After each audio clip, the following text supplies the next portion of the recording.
Why do people buy more when prices fall? That one simple question explains one of the most important laws in economics. And once you understand this topic, graphs and numericals will become much easier. Hello champs, कैसे हैं आप सब? मैं आशा करती हूँ आप सभी स्वस्थ और मस्त होंगे। तो बच्चों, मैं बात कर रही हूँ एक बहुत ही इम्पोर्टेंट टॉपिक्स की जो इकोनॉमिक्स में है, which is called law of demand. तो आइए बच्चों, शुरू करते हैं। Law of demand. बच्चों, ये एक ऐसा चैप्टर है, अगर आपको ये चैप्टर अच्छे से समझ में आ गया तो आपको रिलेटेड टॉपिक्स सारे बहुत ही अच्छे से समझ में आ जाएंगे। और ये एक ऐसा टॉपिक है बच्चों जो हम रोज डे टू डे लाइफ में फेस करते हैं, एक्सपीरियंस करते हैं। तो आइए शुरू करते हैं। Law of demand. इस टॉपिक को शुरू करने से पहले बच्चों जान लेते हैं what is the meaning of term demand. Demand का क्या मतलब है? Demand is the ability, willingness,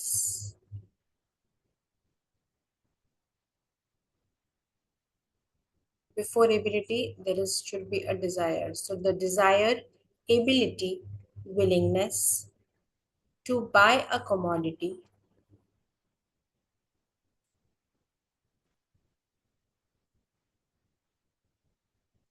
at a particular price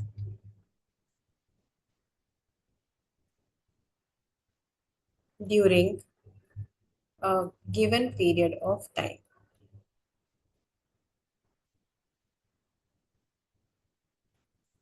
तो डिमांड क्या है बच्चों? डिमांड है एक डिजायर। डिजायर मतलब कि उस चीज को चाहना, उस चीज को खरीदने की चाहत रखना। Okay, Dzire. देन एबिलिटी होता है काबिलियत। काबिलियत यानी आपके अंदर परचेजिंग पावर होनी चाहिए। आप कोई चीज खरीदना चाहते हैं तो सबसे पहले उसकी डिजायर होनी चाहिए, उसके बाद उस चीज को खरीदने की एबिलिटी होनी चाहिए, यानी आपके पास परचेजिंग पावर होनी चाहिए, आपके पास उतने पैसे होने चाहिए। तीसरा आता है विलिंगनेस। विलिंगनेस का मतलब है चाहना। मान लीजिए मैं एक एग्जांपल लेती हूँ कि आप एज अ स्टूडेंट आप क्या चाहेंगे कि आप एक लंबरगिनी कार खरीदें फॉर योर सेल्फ। मैं आप here minded, I am not talking about your parents. Okay, आपसे अगर कोई बोले क्या बच्चे आप एक लंबरगिनी खरीद सकते हैं, तो आपके अंदर बेशक एक डिजायर होगी खरीदने की, लेकिन आपके पास क्या एबिलिटी है? अभी आप स्टूडेंट है, क्या आपके पास परचेजिंग पावर है एक लंबरगिनी खरीदने के लिए? नहीं है। करेक्ट। विलिंगनेस। विलिंगनेस मतलब पैसे खर्च करने की चाहत को रखना।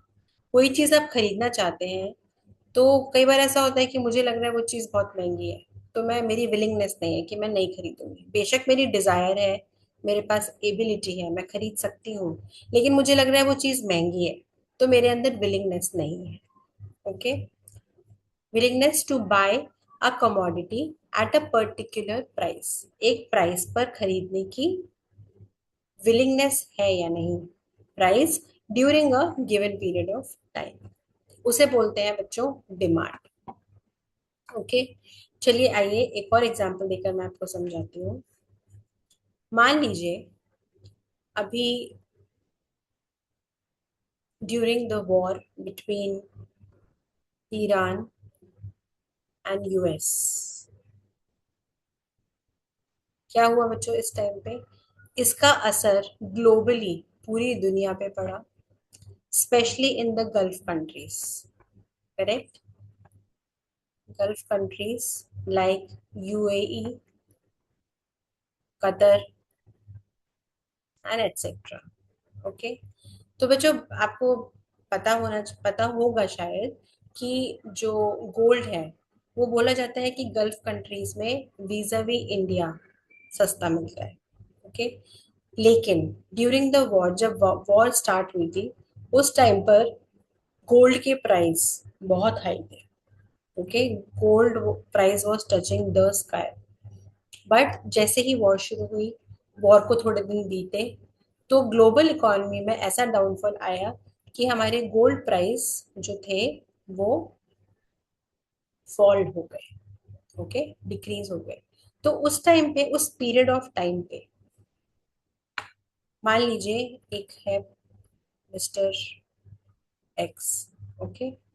इसकी विलिंगनेस थी, इसको खरीदना था गोल्ड। तो इसने सोचा कि जब जब प्राइस हाई थे, I am talking about that situation, जब प्राइस हाई थे, तो इसने सोचा कि मेरे अंदर डिजायर तो है, मैं अपनी मदर के लिए, मे बी वाइफ के लिए या सिस्टर के लिए मैं गोल्ड खरीदना चाहता हूँ, मेरे अंदर डिजायर है, मेरे अंदर एबिलिटी भी है, मेरे पास पैसे हैं, मैं खरीद सकता हूँ, मेरे अंदर विलिंगनेस भी है। लेकिन क्या मेरी विलिंगनेस इस टाइम पर सही है? क्योंकि इस टाइम पर, at given point of time, जो उसका प्राइस है गोल्ड का बहुत हाई है। मुझे लगता है अभी वॉर चल रही है, शायद विथ टाइम गोल्ड का प्राइस डिक्रीज होगा। तो क्या किया बच्चों, मिस्टर एक्स की विलिंगनेस इस टाइम पर, इस सिचुएशन में, मिस्टर एक्स की विलिंगनेस नहीं थी कि वो उतना पैसा पे करके गोल्ड को खरीदे। उसके पास डिजायर थी, उसके पास एबिलिटी थी, उसके पास गिवन पीरियड ऑफ टाइम की सिचुएशन थी, बट उसके पास विलिंगनेस नहीं थी कि वो उस प्राइस पर गोल्ड खरीदे eight that point in time. तो उसने वेट किया, प्राइस फॉल होने का वेट किया, गोल्ड प्राइस जब फॉल हुआ, फॉल डाउन हुआ, तब उसने गोल्ड को खरीदा। ओके बच्चों। तो जब उसने गोल्ड खरीदा, तब क्या था, उसकी डिजायर भी थी, उसकी एबिलिटी भी थी, उसके पास विलिंगनेस भी थी, वो चाहता था कि मैं अब स्पेंड कर सकता हूँ, अब गोल्ड सस्ता हो गया है, eight a particular price gold सस्ता हो चुका है, इस प्राइस पर मैं उसको खरीद सकता हूँ at a given period of time. जब वो टाइम, ड्यूरिंग द वॉर, वो टाइम जब प्राइस, गोल्ड का प्राइस डाउन हुआ था, तब at that point in time ही had a willingness to buy gold at a particular price. That is what demand is. Okay बच्चों, आई होप आपको समझ में आया होगा। चलिए, तो बच्चों एक बार देख लेते हैं, what is demand. Demand is the desire, ability, willingness to buy a commodity at a particular price during a given period of time. तो एक बार quick recap of the elements of demand, essential elements of demand।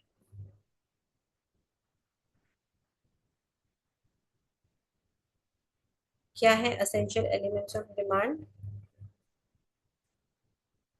First, there should be a desire to buy. Second, there should be ability to pay. Third, there should be willingness to spend. पैसा खर्च करने की willingness होनी चाहिए। Okay. Fourth is at specific price.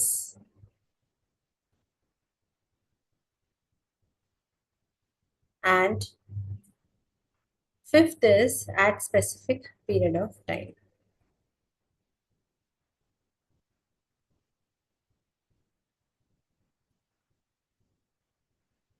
तो ये है बच्चों डिमांड।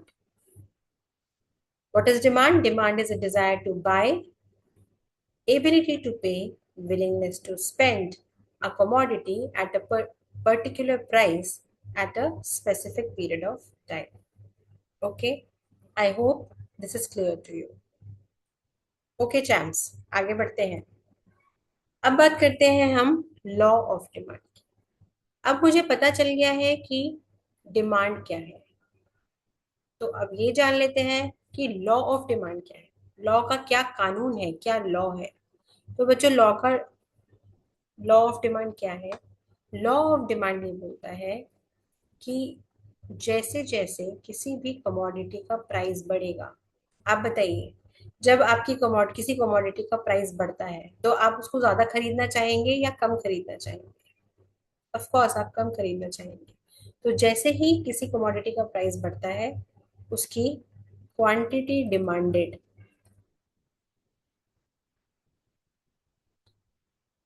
फॉल कर जाती है। और जब किसी का प्राइस फॉल करता है किसी कमोडिटी का, तो उसकी क्वांटिटी डिमांडेड राइज कर जाती है। ओके। तो क्या है लॉ ऑफ डिमांड? ये बोलता है कि when the price of a commodity increases, it's quantity demanded decreases, and when the price of a commodity decreases, it's quantity demanded increases. That is what the law of demand is. तो ये तो logical है बच्चों, correct. ये तो आप अपनी रोजमर्रा की जिंदगी में भी देखते हैं। कोई चीज महंगी होती है तो आप उसको कम खरीदते हैं या बिल्कुल ही नहीं खरीदते हैं। कोई चीज सस्ती होती है तो आप सोचते हैं कि चलिए मैं एक की जगह चार खरीद लेता हूँ, करेक्ट। तो this is what the law of demand is. तो let's write down an official definition of law of demand, which says, according to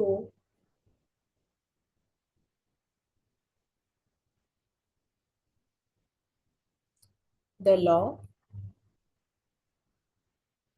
according to the law, other things remaining constant,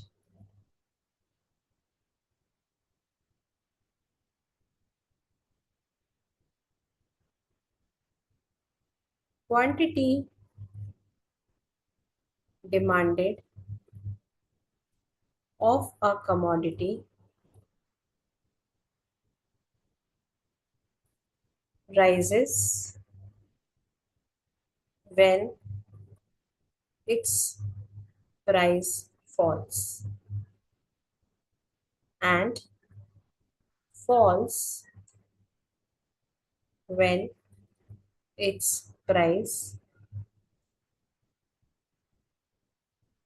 rises. Okay, आया बच्चों समझ में? Other things remaining constant, this is the most important thing. Other things remaining constant means बाकी सारी चीजें हम assume करेंगे कि वो कांस्टेंट है। अब वो बाकी सारी चीजें क्या है, वो अब अभी हम थोड़ी देर में जानते हैं। और उन चीजों के अलावा किस चीज में चेंज आ रहा है? क्वांटिटी डिमांडेड में। जैसे ही quantity demanded of a commodity, sorry, जैसे ही price of a commodity fall होता है, quantity demanded of a commodity rise होती है। और जैसे ही प्राइस राइज होता है कमोडिटी का, उसकी क्वांटिटी डिमांडेड फॉल होती है। ओके। तो क्या मैं बच्चों बोल सकती हूँ उसका इसको कि प्राइस ऑफ अ कमोडिटी और क्वांटिटी डिमांडेड में इनवर्स रिलेशन है, इनवर्स रिलेशनशिप है। मींस अगर प्राइस बढ़ता है तो क्वांटिटी कम होती है, डिमांडेड कम होती है। और अगर प्राइस कम होता है तो क्वांटिटी डिमांडेड बढ़ जाती है। राइट। तो इसे बोलते हैं इनवर्स। एक बढ़ा तो दूसरा घटा, दूसरा बढ़ा तो पहला घटा। ओके। ओके। तो चलिए अब जान लेते हैं what is the meaning of other things remaining constant.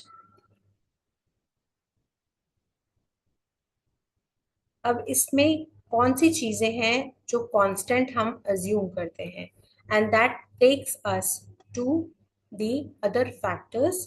इसको बच्चों अदर थिंग्स रिमेन कांस्टेंट को हम एक टर्म के नाम से जानते हैं जिसको इकोनॉमिस्ट बोलते हैं। Economist call it as economists call it as ceteris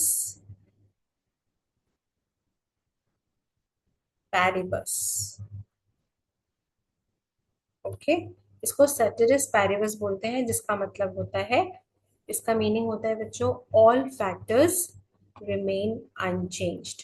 all factors, all other factors, all other factors remain unchanged.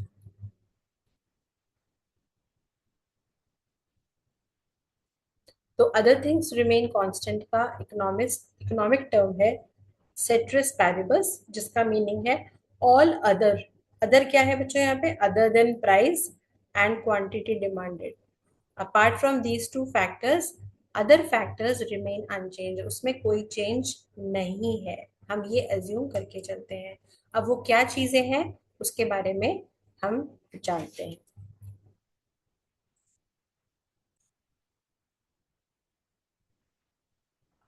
चलिए, तो अब अदर फैक्टर्स जानते हैं कि वो कौन से फैक्टर्स हैं। अदर फैक्टर्स आर, ये हैं other factors. First is income of consumer.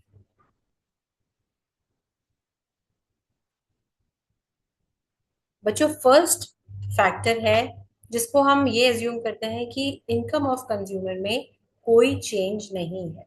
ऐसा क्यों?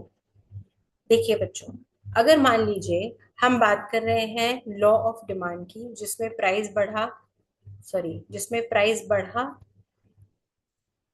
तो क्वांटिटी डिमांडेड घटी, जिसमें प्राइस घटा तो क्वांटिटी डिमांडेड बढ़ी। हम इस चीज की बात कर रहे हैं, करेक्ट? अब मान लीजिए इनकम ऑफ कंज्यूमर बढ़ गई है। जब इनकम ऑफ कंज्यूमर बढ़ेगी तो क्या होगा? परचेजिंग पावर भी बढ़ेगी। तो हो सकता है कि प्राइस बढ़ने पर क्वांटिटी भी बढ़ जाए। हो सकता है ना बच्चों? अगर आपकी परचेजिंग पावर बढ़ रही है, आपकी सैलरी बढ़ रही है, आपकी इनकम बढ़ रही है, तो हो सकता है आप महंगी चीज में भी, अगर प्राइस बढ़ा है किसी चीज का, तो आप उसकी डिमांड भी बढ़ाएं, आप उसको तब भी कंज्यूम करें। करेक्ट? हो सकता है ना? तो इसलिए इस सिचुएशन में ये वाला जो लॉ ऑफ डिमांड है ये फेल हो जाएगा। इस वजह से हम ये एज्यूम करके चलते हैं कि income of consumer is constant. इस सिचुएशन में जब हम लॉ ऑफ डिमांड पढ़ रहे हैं तो हम ये एज्यूम करके चल रहे हैं कि कंज्यूमर की इनकम कांस्टेंट है, उसमें कोई चेंज नहीं। ओके बच्चों, चलिए, next is tastes and preferences of consumer.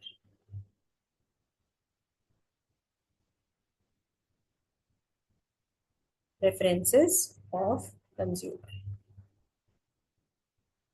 अब ये जान लेते हैं क्या है। बच्चों, taste and preference of consumer, there is, we are assuming that there is no change. Now what is the reason? सोचिए, अगर कंज्यूमर की टेस्ट और प्रेफरेंस में चेंज आता है तो क्या होगा? हम जिस कमोडिटी की बात कर रहे हैं लॉ ऑफ डिमांड को समझने में, मान लीजिए अभी मैं कंज्यूम करती हूँ राइस, ठीक है? तो राइस का प्राइस बढ़ा तो मैंने उसकी डिमांड कम कर दी। जब प्राइस का राइस घटा तो मैंने डिमांड उसकी बढ़ा दी, मैंने ज्यादा खरीदना शुरू कर दिया। अब मान लीजिए मेरी राइस की चॉइस ही चेंज हो गई। अब मैं राइस की जगह पे, चावल की जगह पे मैं रोटी खाती हूँ, रोटी खाना प्रेफर कर रही हूँ। तो क्या होगा? अब राइस का प्राइस बढ़े चाहे घटे, आई डोंट केयर, मैं उसको खरीदूंगी ही नहीं। Reason being, I have switched on to wheat, मुझे अब रोटी ज्यादा पसंद आ रही है। तो अगेन, राइस के लिए जो मेरा लॉ ऑफ डिमांड था वो फेल हो जाएगा। करेक्ट? इस वजह से मैं ये एज्यूम करके चल रही हूँ कि कंज्यूमर का टेस्ट और preference, there is no change in the taste and preference of consumer. I hope आपको समझ में आया होगा। ओके बच्चों, तो चलिए थर्ड फैक्टर को जानते हैं। Third factor is price of related goods remains unchanged. That is the next factor which we consider while we are studying law of demand. Price of related good. अब related good क्या हो सकता है? मान लीजिए मैं बात कर रही हूँ राइस की, सपोज हमने राइस एग्जांपल लिया था। राइस मुझे पसंद है, राइस मैं किसके साथ खाऊंगी? ज्यादातर मैं दाल के साथ खाऊंगी राइस, ठीक है? अब रिलेटेड गुड, राइस का रिलेटेड गुड क्या हुआ? दाल हुई। मान लीजिए मैं लॉ ऑफ डिमांड के लिए राइस को मैंने कंसिडर किया था, लेकिन उसका जो रिलेटेड गुड है विच इज दाल, दाल ही महंगी हो गई, तो क्या होगा बच्चों? अब दाल महंगी हो गई तो उससे राइस की क्वांटिटी में क्या फर्क पड़ेगा, राइस की डिमांड पे क्या फर्क पड़ेगा? राइस महंगी हुई, दाल महंगी होगी तो राइस की डिमांड कम हो जाएगी। क्यों? क्योंकि दाल महंगी हुई है, लोग दाल अफोर्ड नहीं कर सकते, तो दाल के बगैर तो राइस नहीं खा सकते ना, दाल के साथ ही राइस खानी है, तो राइस की डिमांड ऑटोमेटिकली कम हो जाएगी और मेरा लॉ ऑफ डिमांड फेल हो जाएगा। इसलिए हमने एज्यूम किया कि प्राइस ऑफ रिलेटेड गुड, जो कि है dal in our case, is unchanged, there is no change in the related good. आया बच्चों समझ में? चलिए नेक्स्ट की बात करते हैं। हम बात करते हैं नेक्स्ट पॉइंट की विच इज पॉपुलेशन। तो बच्चों हम ये मान के चलते हैं कि there is no change in the population as well. Okay, हमारी पॉपुलेशन बड़ी नहीं है, कांस्टेंट है। ओके, अब ये क्यों हम एज्यूम करते हैं? बच्चों मान लीजिए हम ये मान के चल रहे हैं कि पॉपुलेशन बढ़ रही है, पॉपुलेशन बढ़ेगी तो क्या होगा? लोगों की टेस्ट बदलेंगे, लोगों की प्रेफरेंसेस बदलेंगी, लोगों की बाइंग कैपेसिटी बदलेगी, इनकम वेरी करेगी। तो उस हिसाब से अगर इतनी सारे ऑप्शंस होंगे, इतने सारे चेंजेस आएंगे, तो क्या होगा? हमारा लॉ ऑफ डिमांड फिर फेल हो जाएगा। इसलिए हम ये एज्यूम करके चलते हैं कि there is no change in the population. And then next is no expectation of future, no expectation of future change in price। यहाँ पे हम बच्चों क्या मान के चल रहे हैं कि हमारी फ्यूचर में कोई प्राइस में चेंज नहीं आ रहा है। ओके, किसके चेंज प्राइस में चेंज नहीं आ रहा है? हमारी हमारी कमोडिटी के प्राइस में फ्यूचर चेंज नहीं आ रहा है। अब बच्चों इसको ऐसे समझते हैं, देखिए मान लीजिए जब कोविड का समय था, तब तो आप बच्चे रहे होंगे। It is about how many years? 2019 it came, so we are running in 2026, so it's been 7 years now. तो जब कोविड टाइम्स था, तब क्या हुआ था बच्चों? हमारा सारी चीजें, पूरा लॉकडाउन हो गया था, नो शॉप वाज ओपन, हम लोग बाहर नहीं जा रहे थे, नो ऑफिसेज वर वर्किंग, सब लोग अपने घर में लॉक करके बैठे थे, राइट? तो उस टाइम पे क्या था? हमारी जो बेसिक नेसेसिटी थी, खाने की चीजें, पीने की चीजें, ग्रोसरी, जो मेन ग्रोसरी होती है, वो सारी जो सप्लाई थी, दैट गॉट डिस्टर्ब्ड। तो क्या हुआ था? हम लोगों ने, जब भी, आप अपने पेरेंट्स से भी पूछ सकते हैं, जब वो ग्रोसरी खरीदते थे, हम लोग ग्रोसरी खरीदते थे तो क्या करते थे? बल्क में ग्रोसरी खरीदते थे। और उस टाइम पे क्योंकि सबको ये लगता था कि फ्यूचर में प्राइस बढ़ जाएगा, लॉकडाउन और वर्स्ट होता जा रहा है, प्राइस और बढ़ेगा, तो let us buy it now itself. तो जो चीज, सपोज एक सॉल्ट का पैकेट मान लेते हैं जो कि 10 रुपीज का आता था, वो धीरे धीरे 15 रुपीज का हो गया। और हमें एज अ कंज्यूमर, हमको लगा, हम जितने भी इंडिविजुअल्स हैं, हम सबको लगा कि इसका प्राइस और बढ़ेगा, आगे जाके 20-25 रुपीज का हो जाएगा टाटा का सॉल्ट, तो let us buy now itself. तो हमने खुशी खुशी 15 रुपीज में भी उसको खरीदा, और 15 रुपीज में सिर्फ खरीदा ही नहीं, बल्क में खरीदा, with the fear that future में उसका प्राइस चेंज हो जाएगा, फ्यूचर में और प्राइस बढ़ जाएगा। तो हमने उसको 15 रुपीज में भी, जो कि ऑलरेडी ओरिजिनल प्राइस से 5 रुपीज ज्यादा था, हमने उसको 15 रुपीज में भी हैप्पीली खरीदा, और बल्क में खरीदा, because we had a fear that in future the price will rise even higher। Understood? तो अगेन उस सिचुएशन में क्या हुआ बच्चों? 10 से 15 उसकी कॉस्ट थी, प्राइस बढ़ा, लेकिन फिर भी उसका डिमांड बढ़ा। क्यों? क्योंकि हमें फियर था फ्यूचर में और बढ़ेगा इसका प्राइस, तो उससे अच्छा है 15 रुपए में ही खरीद लो अभी ज्यादा से ज्यादा क्वांटिटी। करेक्ट? तो इस सिचुएशन में क्या हुआ? प्राइस बढ़ा, डिमांड भी बढ़ी, तो फिर से यहाँ पे लॉ ऑफ डिमांड हमारा फेल हो गया। आ रही है बात समझ में बच्चों? तो इसीलिए हम उसकी मान के चलते हैं that there is no expectation of future change in price. हम ये मान के चलते हैं, हमें कोई ऐसी एक्सपेक्टेशन नहीं है कि फ्यूचर में प्राइस बढ़ेगा। तो simply we are stick to, price बढ़ेगा डिमांड घटेगी, प्राइस घटेगा डिमांड बढ़ेगी, we are simply stick to the law of demand. Okay, and then the last point is commodity is not a prestigious good, is not a prestigious good. यानी कि यहाँ हम ये मान के चल रहे हैं कि जिस कमोडिटी की बात कर रहे हैं हम लॉ ऑफ डिमांड पढ़ने के लिए, वो एक प्रेस्टिजियस गुड नहीं है। प्रेस्टिजियस गुड होता है बच्चों जो स्टेटस सिंबल होता है। जैसे कि आज के जमाने में तो मोबाइल सबके पास है, इवन अ रिक्शा वाला और अ टैक्सी वाला और अन ऑटो वाला, और everybody has a decent phone.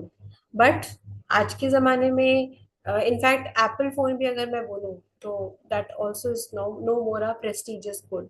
हाँ, अगर हम बात करते हैं latest model of Apple phone और latest model of Samsung phone, that can still be a luxurious good जो स्टेटस सिंबल को दर्शाता है। ठीक है, तो हम इस लॉ को पढ़ने के लिए हम ये मान के चल रहे हैं कि जिस कमोडिटी पे हम लॉ अप्लाई कर रहे हैं that is not a prestigious good. Buy, because prestigious good महंगा होगा, और जो बहुत ही ब्रांड फ्रीक है या लग्जरी स्टेटस जिनको बड़ा हाई रखना है, तो वो महंगी चीज को भी खरीदते हैं। यानी कि अगर एप्पल फोन का प्राइस बढ़ेगा तो जो लोग ब्रांड फ्रीक हैं, लग्जरी फ्रीक हैं, वो महंगे दाम पे भी उसको खरीदेंगे, तो डिमांड उसकी बढ़ेगी और फिर से हमारा लॉ फेल हो जाएगा। इसलिए हम ये मान के चल रहे हैं कि जिस कमोडिटी के ऊपर हम लॉ ऑफ डिमांड को पढ़ेंगे that is not a prestigious good. I hope बच्चों क्लियर हुआ होगा। And to your surprise if I say all these points that we have done so far, which are called the other factors, that are also called the assumptions to the law of demand. Okay बच्चों, तो जो हमने भी other factors पढ़े हैं ये हमारे law of demand की एजम्पशंस भी हैं। ठीक है, आई होप आपको क्लियर हुआ होगा। तो what is the first point, हम ये मान के चल रहे हैं income of consumer is constant, taste and preference of consumer, there is no change in the taste and preference of consumer. Then price of related good remains unchanged. Population, there is no change in the population. There is no expectation of future change in price of a commodity, and commodity is not a prestigious good. I hope this is clear to you. अब बच्चों आप एक छोटा सा break ले सकते हैं, video को पॉज करके पॉइंट्स को रिकॉल करके आप एक 5 मिनट्स का ब्रेक ले सकते हैं। उसके बाद हम स्टार्ट करेंगे नेक्स्ट टॉपिक। ओके चैम्प्स, तो अब एक बार देख लेते हैं हम कि हमारा डिमांड कर्व दिखता कैसा है। ठीक है, तो जैसे कि हमने पढ़ा there is inverse relationship between the price and the demand of the product of a commodity. तो अब हम सबसे पहले एक डिमांड स्केड्यूल को बना लेते हैं, तो हेडिंग डाल लेते हैं डिमांड स्केड्यूल। स्केड्यूल किसे कहते हैं बच्चों? स्केड्यूल कहते हैं डेटा को। डेटा यानी कि इस डेटा को आपको समझना होगा, और एग्जाम में आपसे ये पूछा जाता है फॉर 4 to 6 मार्क्स। तो बेटर यू, इसको रटने की जरूरत नहीं है, इसको समझ के आप अगर बनाएंगे तो आप अपनी खुद की फिगर्स से भी बना सकते हैं। जरूरी नहीं है आपको जो फिगर्स मैं लिख रही हूँ आपको भी वही लिखनी है। ओके, तो बात करते हैं प्राइस ऑफ अ कमोडिटी। जब price of a commodity 10 rupees था तब क्वांटिटी डिमांडेड थी 2। ओके, जब प्राइस ऑफ अ कमोडिटी 8 था तब क्वांटिटी डिमांडेड थी 4। जब प्राइस ऑफ कमोडिटी 6 था क्वांटिटी डिमांडेड थी 6। जब प्राइस ऑफ कमोडिटी 4 था तो क्वांटिटी डिमांडेड थी 8। एंड जब प्राइस ऑफ कमोडिटी 2 था तो क्वांटिटी डिमांडेड थी 10। तो देखा आपने कैसे इनवर्स रिलेशन है। जब 10 रुपीज की कोई कमोडिटी बिक रही थी तो सिर्फ 2 लोग खरीद रहे थे उसको। जब 8 रुपए उसका प्राइस हुआ तो 4 लोगों ने खरीदना शुरू किया, यानी कि जब प्राइस कम हुआ तो क्वांटिटी बढ़ गई, राइट। फिर जब प्राइस और गिरा, 8 से 6 रुपए हो गया, तो उसकी क्वांटिटी और बढ़ गई, 4 से 6 हो गई। उसके बाद जब फर्दर मोर प्राइस गिरा, 6 रुपए से लेकर के 4 रुपए उसका प्राइस हुआ, तो क्वांटिटी और बढ़ गई, करेक्ट। 8, अब 8 लोगों ने खरीदना शुरू कर दिया। और जब क्वांटिटी थी 2 रुपए, सॉरी प्राइस था 2 रुपए का, तो 10 लोगों ने खरीदना शुरू कर दिया। तो can you see the inverse relationship between these two? This is what is called demand schedule. Okay, अब हम इसको कर्व के लिए इसका कर्व बना के देखते हैं कि इसका कर्व बनता कैसे है। तो आइए मेरे साथ बनाइए x axis and y axis.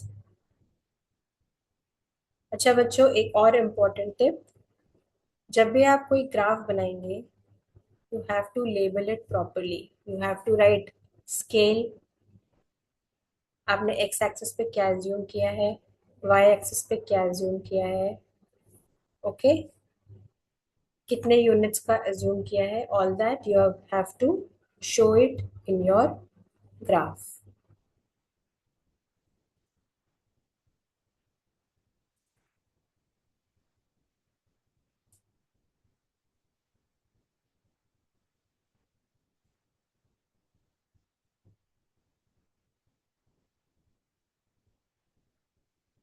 जब आप बनाएंगे तो प्रॉपरली स्केल से और पेंसिल से बनाइएगा, जिससे कि कोई भी डिस्क्रिपेंसी ना आए, ओके।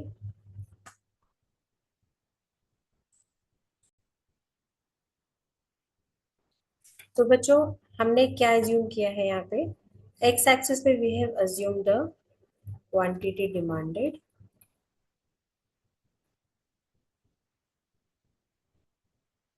और वाई एक्सिस पे हमने अज्यूम किया है price of a commodity, okay. तो चलिए देखते हैं, जब हमारा प्राइस था 10 रुपीज, हमारी क्वांटिटी थी, सिर्फ 2 लोगों ने खरीदा। तो जब हमारा, sorry sorry, I wrote it wrong, this is 10। तो जब हमारा प्राइस था 10, तो हमारी कितने लोगों ने खरीदा, हमारा 2 लोगों ने खरीदा। तो हमारा जो ग्राफ बनेगा, पॉइंट आएगा वो ऐसा आएगा, this is the point, okay.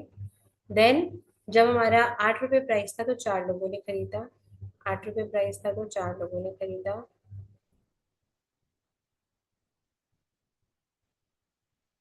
This is the point. जब 6 रुपए प्राइस था तो 6 लोगों ने खरीदा।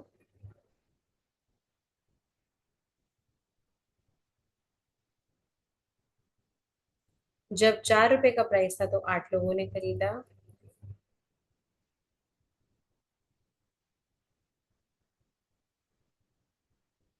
और जब 2 रुपए का प्राइस था तो 10 लोगों ने खरीदा।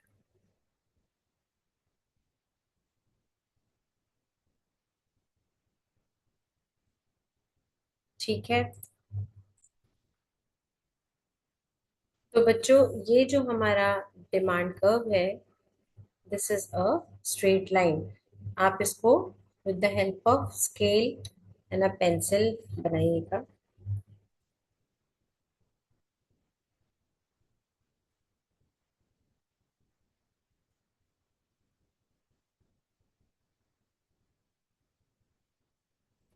This is a demand curve and we denote it as D D, okay. ये है हमारा डिमांड कर्व। आई होप आपको क्लियर हुआ होगा, ओके। तो अभी आप वीडियो को पॉज करके अपना ग्राफ बना सकते हैं। तो चैम्प्स, आई होप आपको आज का समझ में आया होगा कॉन्सेप्ट। आज हमने क्या क्या किया एक बार देख लेते हैं। आज हमने पढ़ा law of demand. What is law of demand? When the price of a commodity increases, its demand decreases. And when the price of a commodity decreases, the demand increases, keeping or assuming other things remaining constant. फिर हमने ये पढ़ा कि there is an inverse relationship between price and quantity demanded. Then we did what are the other things remain constant called. There is a technical term for this which is called ceteris paribus, which means all other factors remain unchanged. Now, what are those other factors that also we discussed? And these other factors are also called the assumptions to law of demand. So this all we did, income of consumer is constant, taste and preference, there is no change in the taste and preference of consumer. Then price of related goods remain unchanged, there is no change in the population, no expectation of future change in prices, and commodity is not a prestigious good. Why does it happen? Why are we assuming it, taking it as the assumption? That also we understood through examples. Then we learned the demand schedule. What is demand schedule? This is this particular table. Schedule is this table, okay, which has facts and figures about the price and demand of a commodity. तो उसके help से हमने demand curve कैसे बनाते हैं वो भी हमने सीखा. ओके, तो एक एक्स एक्सिस पे आप बच्चों स्केल क्या लिख सकते हैं? Maybe one small box is equal to 2 units. Okay, and on the y-axis, one small box is equal to 2 rupees. Okay, so this is very very important. Okay, तो मैं उम्मीद करती हूँ बच्चों आज की क्लास आपको समझ में आई होगी. नेक्स्ट क्लास में मिलते हैं, इस टॉपिक को कंटिन्यू करते हैं और इसके बारे में जानते हैं. What are the reasons behind the law of demand, all that we are going to cover. So that's it for today's class. Have a happy time, happy learning. See you in my next video. Bye bye for now. And don't forget to hit the bell icon and the like button. And please remember to share it with your friends and subscribe to my channel. Thanks for watching.